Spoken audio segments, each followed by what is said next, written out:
While I've been working on a video for Superman 2025, I've been getting a lot of videos on Superman. This video rubbed me the wrong way, so I had to make a video about it. This video is something I think is a prime example of how much poison has been done to the superhero genre. The squirrel scene. I'm not upset that he saved the squirrel. That's a Superman thing to do. My issue with it is, in the beginning of the movie, Superman flies over the engineer, surrounded by white snow. She's covered in black. He's right above her. He doesn't see her, but he can see a tiny little squirrel. Comparing an overzealous Superman rushing to continue a fight and not expecting anyone to be in the Arctic versus a Superman trying not to fight and trying to save people around him, I see the point he's trying to make, but this is just peak ranked nitpicking for any movie. This point and a lot of other points he makes in this video only really stands if you watch this movie through a YouTube recap. Oh, Superman can't breathe. I'm like, dude, he sits on the moon in the after credits scene. He doesn't need to breathe. Now I get it. The nanomachines inside of him may be uncomfortable. I understand. But they're not going to cause him harm. The insides of his body are just as durable as the outside. So they move around in there. He'd feel weird, but they're not going to kill him. They're not going to pierce his organs or anything. It'd be annoying. Yes, Superman can hold his breath for a really long time, but do you know what Superman can't do? He can't survive without air in his lungs, so that's why they were filling his lungs with nanobots. I thought this was very obvious, but I guess it takes a lot of effort for a grown man to understand dumb kid movies. And then right after that, Superman's flying up, which I thought he was going into the sun to like melt the nanomachines. I was like, oh, that's gonna be really cool. Nope. He barely gets out of the atmosphere, and guess who catches up to him? The engineer with her jetpack. This is Superman we're talking about, flying straight up. And she catches up with basically Iron Man tech. To be honest, I thought the same thing as him before I had finished the scene in the movie. But after finishing the scene, you would see that Superman wasn't trying to outrun them. He tricked them into thinking that in this scenario, they have two options. Let him fly high enough for the nanobots to lose connection or get destroyed, or try to stop him. Obviously, he wanted them to catch up to him. If he only flew away and lost connection or destroyed the nanobots, that would give them enough time to prepare for another strategy to use the nanobots on him again, because clearly they work, and this would only keep on distracting him until the rift would have destroyed the rest of the town. This plan not only deals with the nanobots, but also throws the whole plan out of whack. Also, it's pretty clear that Superman isn't flying at his top speed, because we've seen him fly at his top speed twice already in this movie. This is something I really dislike about the way some people criticize movies. He gives us a nonsensical recap, removing all context from a scene, and then calls what he just made up sucky.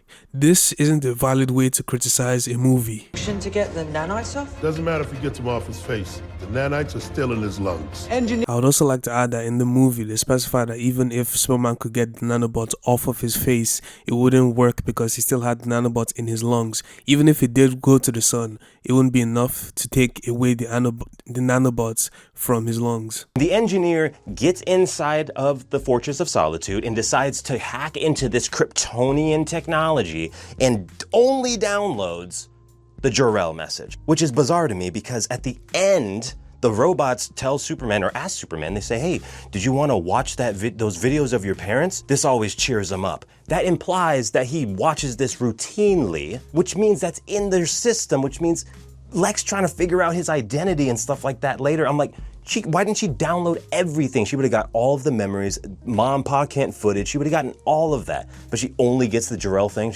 Earlier in this movie, this happens. I put your parents' message on to soothe you. Thank you. He finds it soothing. And during the movie, Superman learns his birth parents aren't who he thought they were. He battles with this realization throughout the movie, and his adopted parents help him get out of the rut that this put him in. Now, at the end of the movie, we get this scene. Would you like to see the footage of your parents? He finds it soothing. Oh. Now, from everything we know, I can say for certain that these clips were not in the Fortress of Solitude at the beginning of this movie. If they were, not only would the robots have asked to play these clips, but yes, then Lex would have also had the clips, because him not having the clips after breaking into the Fortress of Solitude makes things pretty clear that they weren't on the computer in the first place. Even the structure of the story makes this pretty clear, because why would he have them on the Fortress of Solitude? The clip of his parents talking in the beginning seems very obviously preloaded in, and later on, when he rebuilds the computer and fixes the Fortress of Solitude, he probably put those new clips onto the Fortress of Solitude's computer. Would you like to see the footage of your parents? Notice how he doesn't say birth or Earth parents, and how both statements are followed by He finds it soothing. Oh. It's almost like the robots are programmed to say this. The whole thing don't make sense. 12C, 18A, 34B. Lex has to verbalize a command. Somebody types that in, it gets sent over, goes into Homeboy Ultraman, then he has to now act to it, right? You're trying to tell me that that entire process is keeping up with how fast Superman's body and brain moves. I think it's fine if you don't like how this information is given in the movie, but to say it doesn't make sense is just flat out wrong. It's like he knows Superman's every move before he makes it. He does. He's been studying him for years. He's developed over 2,500 fight moves for any situation. First of all, Lex isn't throwing out reactionary commands. He is literally predicting what Superman is going to do. The delivery process doesn't have to be fast as long as Lex can just keep on predicting what Superman is going to do. This is why the system didn't work when Superman was dealing with the nanobots. Look at this thing's tail. Superman saves the squirrel, and look at these people trying to run. You're out of your mind if you think that they outran that tail. They didn't get hit by that thing. I'm just not buying it. We have reached diamond ranked nitpicking. Superman could easily have saved them the same way he saved her and her. But this scene couldn't be filled with Superman just moving people around. And then he bursts out of the ground right next to this dude. You're trying to tell me that none of that debris or concrete hit this dude in the face or something? Broke a kneecap? And then he does the exact same principle over here when he busts through this door. All these wood chips could have easily went into somebody's neck. Kinda irresponsible for a Superman, wouldn't you say? But nobody thinks of these things because James Gunn just doesn't show it. My guy, this is a Superman movie, not Invincible or The Boys. You've seen enough of those to know what you're watching. This isn't an MCU or DCEU world. It's its own thing, so let it decide its own rules. You don't decide it or dictate it based off of other superhero movies you've seen. It's the first movie in its own world. Man of Steel showed a little bit of the, oh man, people would actually die in these world-shattering situations like this, but now, as long as you don't show it, it doesn't happen. Superman saved everybody in this city magically. Ass. And there it is. These nitpicks can only come from someone who is bitter. You expect me to believe you think this movie would be better if we saw debris bust someone's kneecaps or a splinter go into someone's neck? It's very possible Superman couldn't or didn't save everybody in the city. Nobody said he did. Do you know why that isn't a problem? Superman not only didn't cause this, but while he was fighting, he didn't fly his opponents into populated areas. It's gonna reach Baker Line any minute. There are people there. Something I would like to talk about is, obviously the whole city wasn't evacuated. We see that in the movie. Only places surrounding the rift were quickly evacuated. We actually see there were people still running from the rift even after Superman started fighting. But he kept his fight contained. That's why Superman is getting props, unlike Man of Steel. We don't see Superman flying his enemies through 50 buildings just to deal slightly more damage than a punch would have done. Then the kaiju is just giant in the city. There's no footprints, like he wasn't, doing his walk. He didn't have any sort of walk going on. There's no footprints anywhere. How did this happen? Who wrote this? No, the kaiju wasn't walking around because Superman kept it stationary to minimize damage. And let me ask you, where would the kaiju be going? He's in the middle of the city already. Does he want to take a tour of the rest of the town? Then he saves this woman and then places her on a rooftop, like right next to the kaiju. He's Superman. He has enough time to talk to her, but he can't fly her 50 feet away on the ground so she can run away from the danger. It's almost like he has a kaiju that's trying to stop from following him. This movie sucks. Oh, and the freaking monkeys, dude. Oh, dude, it reminded me of a scene straight out of Austin Powers, man. I felt like Dr. Evil made those things. Like he wanted to have sharks with frickin' laser beams attached to their heads. The thing about the monkey scene is it's actually a callback joke and not a joke all on its own.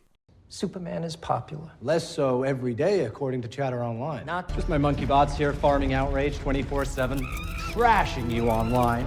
And the entire harem thing, not only did I just not enjoy this portrayal of Jor-El, I just despised that whole message, but it was just a James Gunn joke. Like, he just drags the same joke over and over. This is the first real criticism given in this video. I'm proud of how far you've come, but you might lose rank if you keep this up.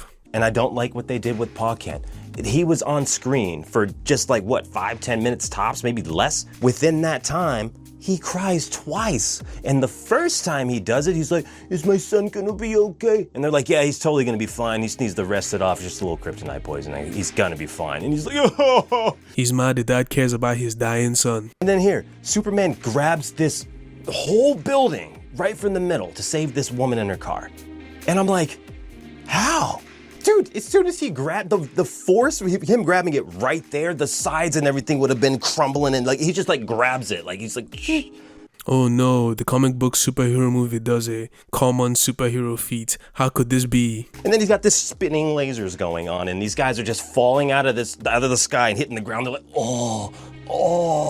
Because James Gunn had the show. Oh, he didn't kill them. He didn't kill them, guys. This isn't Zack Snyder's Justice League or anything, or Superman or Henry Cavill, blah, blah, blah. I'm like, they're dead. Or they're extremely hurt, like lifelong injuries here. Oh, and you can't be like, oh, they had their suits on, so it protected them from the fall. Ass. Ask my buddy Rhodey how that worked out for him.